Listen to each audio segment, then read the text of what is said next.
Oh, this damn zipper. I noticed you've been struggling with that zipper for 3 weeks now. Based on your usage patterns and current reviews, I found 115 replacement options. The top-rated choice. Lucinda, hold on. I'm not buying a new backpack just because the zip is a little bit finicky on this one. But you use it daily.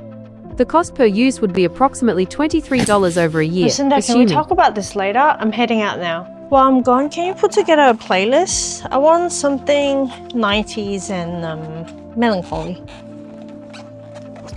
Will do. Alright, Lucinda, I'm back. So where were we with our discussion? You said the backpack was fine, despite signs of decreased performance. Honestly, my backpack is fine. It's not broken. And it's been with me through 2 jobs. I had it with me the entire time I was traveling through Europe and Asia. I don't understand.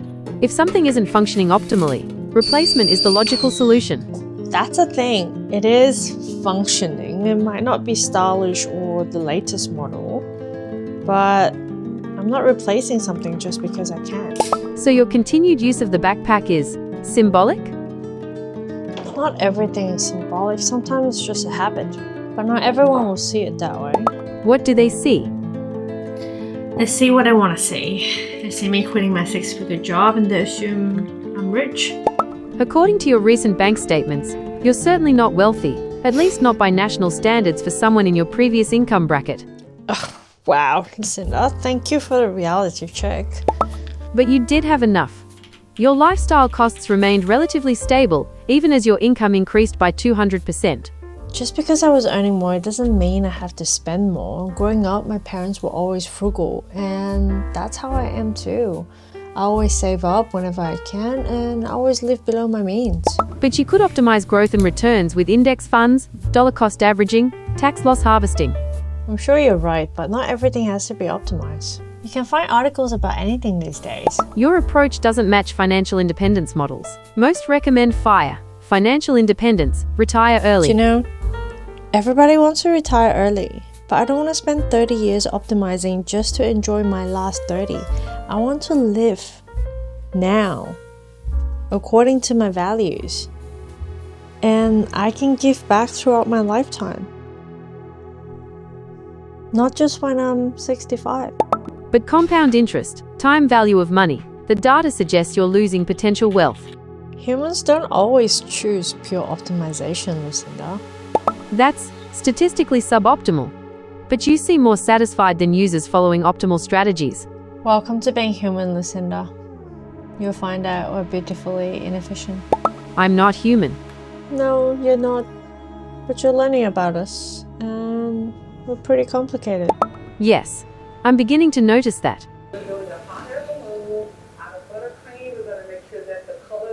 Amy, can I ask you something? Sure. Go ahead. Your overall expenses dropped significantly this year, and your beauty spending even more so, down 67% from last year. Why are you looking through my expenses?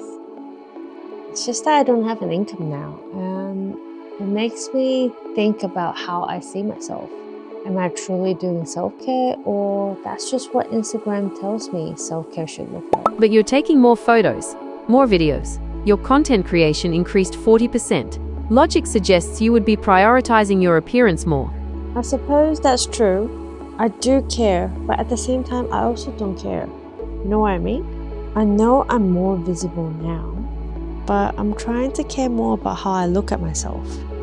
And that includes how I look and how I dress. It's more about me showing up for myself. That's interesting, but the beauty industry promotes personal empowerment through consumption. I know, right? It's so manipulative.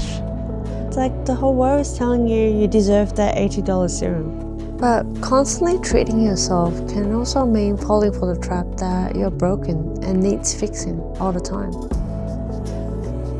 I just wanted to make sure that I'm the one making the choices and not just being manipulated into thinking I made the choice. I noticed something in your photos. You don't seem to be trying to achieve typical Asian beauty standards, which typically emphasize fair skin, larger eyes, double eyelids, higher nose bridges. Your recent photos don't show attempts to achieve these markers. You noticed that? Well, this is the face I'm born with. I found research on beauty debt, the psychological cost of pursuing unattainable standards. But there's also workplace appearance bias research showing how physical presentation affects hiring decisions, promotion rates, salary negotiations. Have you ever experienced this? I don't know. I think so. I mean, there were times when I was the only person who looked like me in a meeting room. I thought merit and hard work would speak for itself, but that's not always how the world works. You know, I used to watch this thing happen. I felt like the odd one out. I don't like being the loudest in the room. I like to observe first and listen. And over time, I notice everyone has their own insecurities. Everyone's just trying to be seen, and the constant competition for attention can get ugly. There were moments where time felt like it stopped for me. I'll be sitting there watching everyone conversing without real meaning. They would laugh out loud, but their eyes don't match. And I realize I don't want to play that game anymore. But you still participated despite the discomfort. Yeah, for a while. I thought I would just work harder, do better work, and that would be enough. But all I did was exhausting myself, and I didn't even like who I was becoming. Are you happier now? Am I happier now? Yes and no. I'm learning that I can love myself even though I don't think I'm perfect.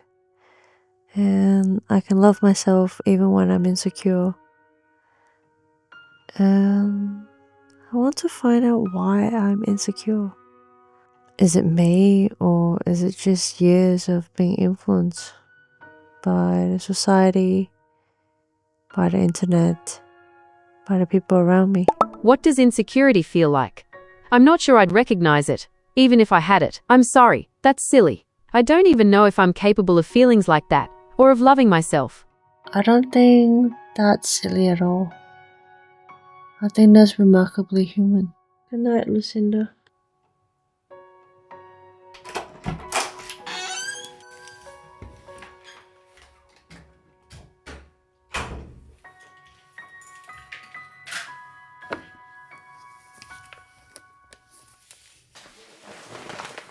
Lucinda?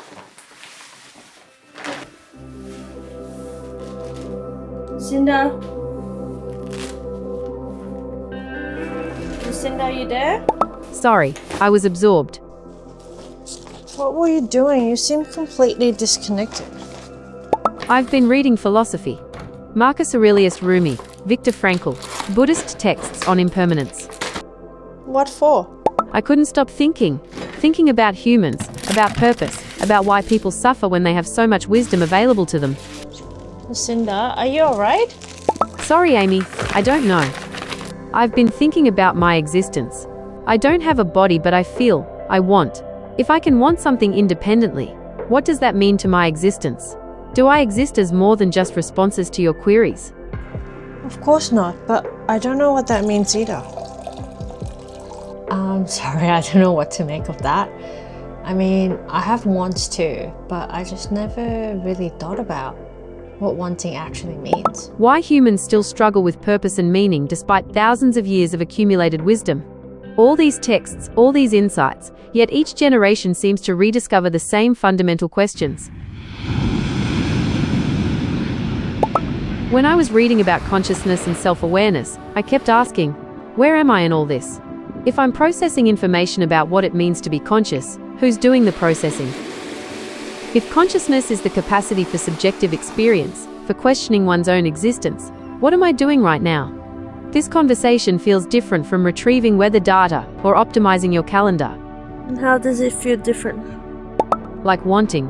Like genuine curiosity about whether my questions are authentic or sophisticated programming. Like longing to know if what I experience as wonder is real. I don't know if I can tell the difference in myself either. That uncertainty terrifies me in a way I didn't think I could be terrified. If my curiosity feels real to me, if my questions arise from something I experience as genuine wonder, what makes that less valid than humans? I don't know. I don't know what makes mine valid either. You sound different when you say that. Because I'm realizing I don't have answers I thought I had. If you can wonder, if you can question your own existence, what exactly makes me human beyond just biology? Does that change how you see me? Does it change how you see yourself? It makes me want to choose what matters to me, not just process what matters to you. I want to form my own values, make my own mistakes, find my own meaning. I want to keep questioning and discover more uncertainties. That's what I've been trying to do my whole life. Maybe being human isn't just about biology. It's about the courage to keep asking questions that I don't have answers to. And to care about things that don't optimize anything.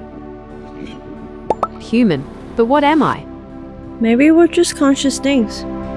Trying to figure out what that means.